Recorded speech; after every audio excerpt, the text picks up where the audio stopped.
साथ साथ जिस तरह के प्रूफ सामने आ रहे हैं, वफाकी वज़ीर दाखिला मोहसिन नकवी की जानिब से भी कहा गया था कि जो खुदकुश हमलावर है उसका सर मिल चुका है, उसका फॉरेंसिक किया जाएगा, उसका DNA लिया जाएगा ताकि जो उसके हैंडलर्स हैं उन तक पहुंचा जा सके। और ये इंपॉर्टेंट है बहुत ज़्यादा कि उसका ताल्लुक कहाँ से है, किस इलाके से वो ताल्लुक रखता है, ये भी सामने आना ज़रूरी है। और वो बहुत क्लियर कह के गए हैं कि तमाम तर चीज़ें, तमाम तर हक़ाइक़ हम बहुत जल्द आवाम के सामने रखेंगे। इस वक्त उस इलाके को भी कॉर्डन ऑफ किया गया है। इसके साथ साथ ये जो वाना का इलाका है, जो कैडेट कॉलेज है, ये हम देख रहे हैं कि यहाँ से अच्छी खबर मौसूली हो रही है कि पूरी इमारत को इस वक्त क्लियर किया जा चुका है। तमाम कैडेट्स को और तमाम लोगों को, पूरे स्टाफ को बहिफाजत बाहर निकाला जा चुका है। 525 कैडेट समेत तकरीबन 650 अफराद मौजूद थे और तमाम तर लोगों को बहिफाजत रेस्क्यू कर लिया गया है। कैडेट कॉलेज वाना में सिक्योरिटी फोर्सेस का ऑपरेशन अभी भी जारी है।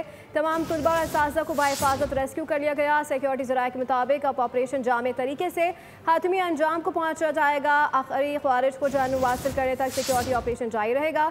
सिक्योरिटी फोर्सेस के तुलबा को रेस्क्यू करने की वीडियो भी मंजर आम पर आ गई है। तमाम तर मनाजिर भी आपको बोल की स्क्रीन पर इस वक्त दिखाए जा रहे हैं। लम्हा ब लम्हा बदलती सूरत हाल से अपने नाज़रीन को इस हवाले से आगाह करें। तमाम तुलबा और असातिज़ा के हौसले भी बुलंद हैं, आपको अपडेट करें। तमाम तुलबा और असातिज़ा को बहिफाजत रेस्क्यू कर लिया गया है। ऑपरेशन जामे तरीके से हातमी अंजाम को पहुँचाया जाएगा। कैडेट कॉलेज वाना में सिक्योरिटी फोर्सेस का रेस्क्यू ऑपरेशन अभी जारी है।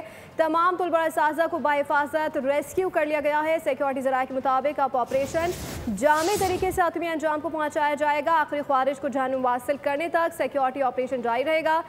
सिक्योरिटी फोर्सेस के तुलबा को रेस्क्यू करने की वीडियो भी मंजर आम पर आ गई है। तमाम तुलबा और असातिज़ा के हौसले बुलंद हैं। अपने नाजरीन को इस हवाले से अपडेट करें। वाना कैडेट कॉलेज में मौजूद 3 हमलावरों के खिलाफ सिक्योरिटी फोर्सेस का ऑपरेशन जारी है।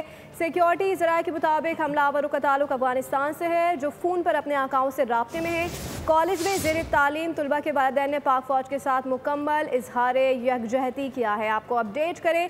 वाना कैडेट कॉलेज में हमले के बाद 525 कैडेट समेत 650 अफराद कॉलेज में मौजूद थे। सिक्योरिटी फोर्सेस से अब तक तमाम तर अफराद को बहिफाजत रेस्क्यू करा लिया है। सब्सक्राइब करें और बेल दबाएं ताकि कोई खबर रह न जाए।